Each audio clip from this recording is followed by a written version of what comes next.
หอมกระเทียมครับ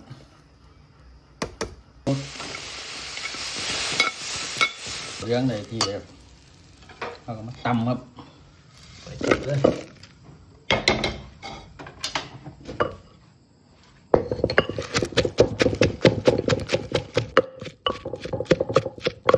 หมักหมี่ครับที่เราตุ่มไปลงไปตำครับ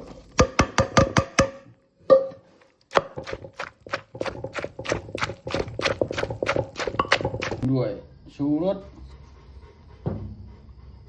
น้ำปลาแดกน้ำปลา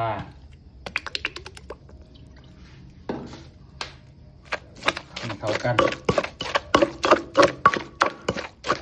ใช่ครับเปปเปอร์มินต์กับสาระแหน่ครับใส่ไปเพิ่มความหอม